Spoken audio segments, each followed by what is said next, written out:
the 12th man lifts the Lombardi Trophy as all eyes turn to the game's biggest stage for Super Bowl 48. Looking to cement a legacy, but suffering a meltdown. Peyton Manning suffers a crushing end to one of the greatest seasons ever. This is as physical a defense as exists in the NFL. And the Legion of Boom lives up to its name. Seattle's defense stymies Denver, while Percy Harvin delivers a devastating blow to the Broncos.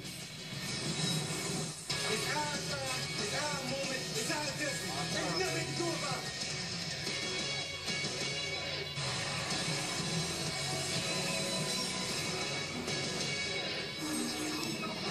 SportsCenter begins with Super Bowl 48 from New Jersey. It's the first time since 1990 that the NFL's top-rated offense will face the league's best defense. Peyton Manning with a chance to become the first starting quarterback to win the Super Bowl with two different franchises. Opening coin toss, Hall of Fame quarterback Joe Namath, in a lovely fur coat, jumps the gun, tosses it up before the ref can announce Seattle is calling it in the air. The Seahawks win the toss, but let Denver start with the ball. First snap of the ball game. It's snapped over the head of Peyton Manning. A flag is down. The ball's out the back of the end zone.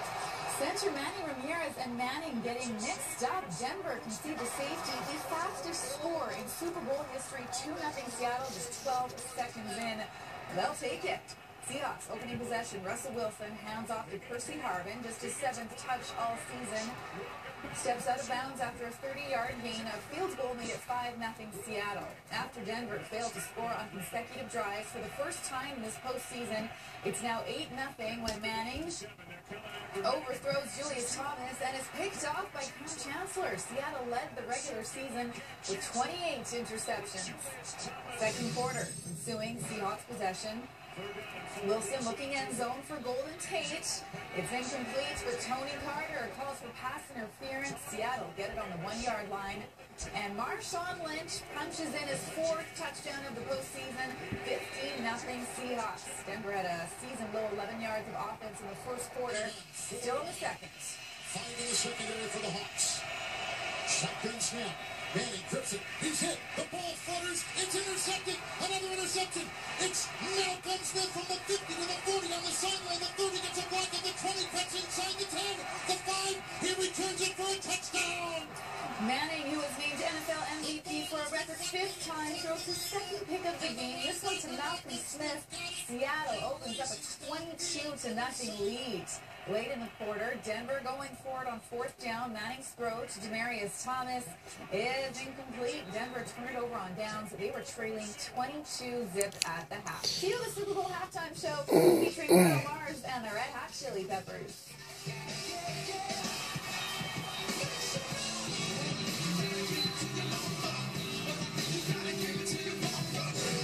No team has ever come back from more than a 10-point deficit to win the Super Bowl. Broncos have some work to do. Opening kickoff of the second half. Good kick by Prater on a hop. It's Harvin, but now he takes off. And Percy Harvin gets free. Percy Harvin inside the 30. He's going to go. Touchdown, Seattle. An 87-yard touchdown return from Harvin. The Seahawks set a record for the most consecutive points to start a Super Bowl. It's 29-0. Just stunning. Later, Manning finds Demaryius Thomas, makes the grab, but he fumbles the football. Smith picks it up. The Broncos' 3rd turnover of the game. Still in the 3rd. Wilson to Jermaine Kearse. He bounces off 4 tackles. The Broncos can't do anything right. He's into the end zone. It ends up being a 23-yard score. Seattle in complete control. They were dominating 36-0. Dying seconds of the 3rd quarter. Manning finds Demaryius Thomas in the end zone for the touchdown. Thomas set a Super Bowl record with 13 receptions. Denver would score the 2-point convert. It was 36-8 through 3 quarters. Meantime, Richard Sherman, the focus of a lot of attention the past 2 weeks for his rant following the NFC Championship game. In the 4th, now 43-8, Manning looking for Demaryius Thomas again. Broken up by Sherman, who stayed down after the play in some agony here. He would leave the game with an ankle injury. 4 minutes to go now. Denver going for it on 4th down. Manning has his pass knocked down. Seattle recovers. Yet another Denver turnover with the game out of reach. Peyton's brother Eli watching on while the Seahawks began to celebrate. Manning loses a Super Bowl for the 2nd time in his career. Seattle claimed their first title in franchise history. 43-8 the final. Malcolm Smith named the game's MVP, while Russell Wilson becomes the 3rd youngest quarterback to win a Super Bowl. So as I mentioned, Smith named MVP as the first player in Super Bowl history with an interception return touchdown and a fumble recovery in the same game.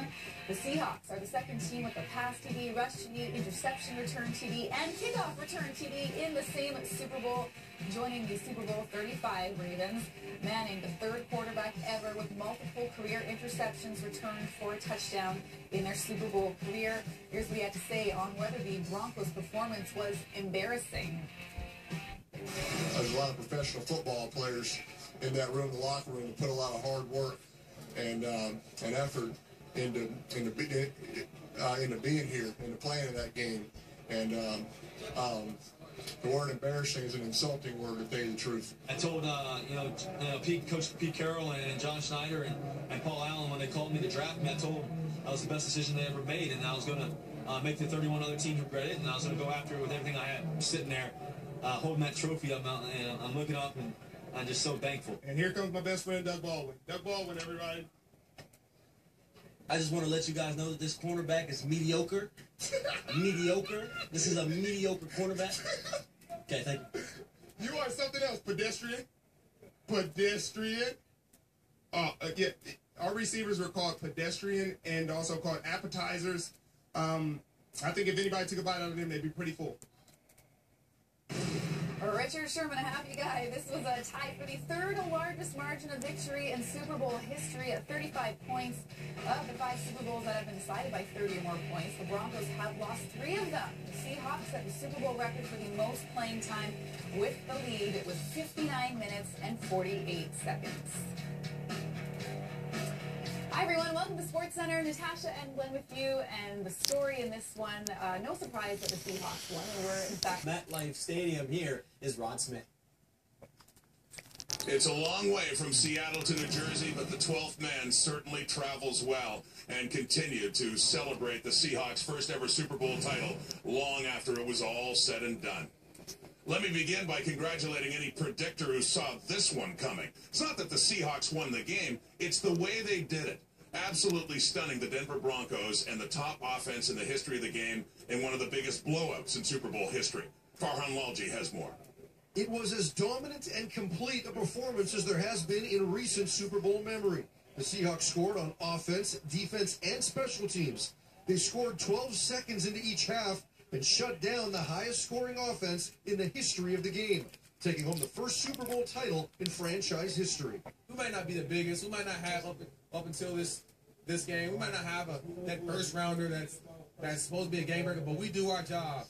And we know our roles, and we ball. We ball. When the ball's thrown to us, we find a way, and that's what we did tonight, and we proved the world wrong. I'm not sure everybody does their due diligence, with some of our guys. And like I said before, I don't believe in the draft process and the way things are done in that regard, because look at this, you know what I mean? A bunch of 6th, 5th round and undrafted guys in the Super Bowl playing. I mean, who's got it right? One night after winning his 5th NFL MVP award, Peyton Manning saw his dream season turn into a nightmare.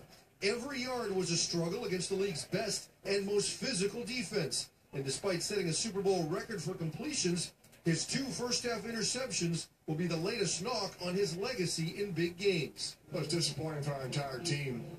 We worked hard to get to this point, overcame a lot of obstacles to be here, but certainly to finish this way, it's very disappointing. And it's not an easy pill to swallow, but eventually we have to. Hats off to Peyton Manning. He's the offensive MVP, offensive player of the year, and no disrespect to him. He's still a great quarterback, one of the best all time. But today we just played sound football. We were able to execute, and we did it, man. We did it. Russell Wilson was asked to do more early in this game as the Seahawks went to more spread formations. The second-year pivot was the picture of poise, keeping plays alive with his legs, completing passes to 7 different receivers and converting 6 of 9 on third downs. Wilson becomes the third youngest quarterback ever to win a Super Bowl. It's unbelievable. It's kind of surreal, to be honest with you. I'm sitting there holding that trophy up, and I'm looking up, and I'm just so thankful. So thankful for everything that I've been given. Russell played a perfect football game for us. I don't know, what 123 rating, somebody told me. That's exactly what we hope. No picks, no turnovers, nothing. Everybody's talking about numbers at the end of the year and how we've fallen off. We hadn't fallen off. We had just found our way to play, and we were hoping to take this into the playoffs, and we were able to do that, and it worked out great. The Seahawks are tied for the youngest team ever to win a Super Bowl, and they did it without having a player on their roster that has ever played in the big game before. Meanwhile, Coach Pete Carroll becomes the third coach ever to win an NCAA title and follow that up with a Super Bowl win. Farhan Lalji, TSN. Back with our Super Bowl analysts, Jesse Palmer and Chris Schultz, all week long. Everybody else was talking about the number one story, the number one offense versus the number one defense. Well, Jesse, we found out very quickly in this game which unit was far superior. We're reminded why defenses win championships, guys. The Seahawks held Denver, the most prolific offense in NFL history, to only 8 points. And they did it with physicality, winning at the line of scrimmage. Big hits over the middle of the field by safety Cam Chancellor. Cornerbacks won the one-on-one matchups on the perimeter of the field. We saw great team speed, rallying to the football, and good tackling. Very few yards after contact for the Denver Broncos, and I thought the Seahawks did a great job getting pressure on Peyton Manning. They didn't register a lot of sacks, but they forced him to move, disrupted his timing, and as a result, disrupted his accuracy. 3 critical takeaways in this game. Did not give up explosive plays. This is the best defense in the NFL, and they showed us why tonight, Schulte. Well, let me elaborate on the team speed issue, because from our vantage point in the stadium, we were about 40 rows up, lower bowl. Good angles to watch this defense and how they converge on the football. Explosive defensive ends up the field. Linebackers that can go from sideline to sideline. Defensive backs that, even though the receiver separates, by the time the ball gets to the receiver, they've recovered and they can break up passes. It's the collective speed. The big guys run like little guys. The little guys run faster than any little guy I've ever seen run. It is amazing to watch how well they converge. And the thing is, it's intelligent speed. They don't over-pursue. They don't under-pursue. They just seem to get to the ball at the right place at the right time, and they get there fast. Well, tell me how we now reconcile Peyton Manning, or at least in this Super Bowl. He put up big numbers, but he didn't win the big one, and we've heard that about him before. What about this game today when he had 34 completions? That's the most in Super Bowl history. He did throw a pick 6, but by no means was this a bad game for Peyton Manning, guys. But with respect to his legacy, I don't think you can say he's the greatest of all time. He's got the stats. He's got 13 Pro Bowls, 5 MVP trophies. But to be considered the greatest, you've got to have multiple Lombardi trophies. And right now, Peyton Manning only has 1. I understand tonight he was facing the best defense in the NFL, the best secondary in the NFL, but he could not elevate his game. He could not elevate those around him to the next level. And at the end of the day, a quarterback's job description is leading the offense into the end zone. 8 points simply wasn't enough. Without a doubt, guys, Peyton Manning, one of the greatest of all time. I just don't think you can say right now he's the best. Well, it pains me to agree with you, because the winning is the thing. Now, when I looked at their offense, I saw problems at center in terms of the shotgun snaps, the consistency. We saw the opening play, the disaster that was. Then it was off to the right, off to the left. In his style of play, he needs it right in the center because it's all timing offense and getting rid of the ball as fast as possible. The outside pass blocking on the edges, it wasn't what it was supposed to be. A couple plays, because the pass rush of Seattle was so dominant, it created turnovers. And then really only one receiver, Demaryius Thomas, had an outstanding game. Eric Decker was absent. Wes Welker was only productive in the second half. And then Julius Thomas, as a young player, I think he got a little schooled, and will look at this film and learn from it. It's true. You got to win to be the best. Peyton Manning did not win in this particular game, but he did not get the support that he deserves or should have had in this Super Bowl game. He does go down, whenever he does retire, as one of the best to ever play the game. And yet there will be critics, whether it's fair, whether it's not, that point to his performance in big games, whether it's his fault or not. And that is certainly true of Super Bowl 48. We'll get back to the guys shortly, but still inside SportsCenter, proof that it's not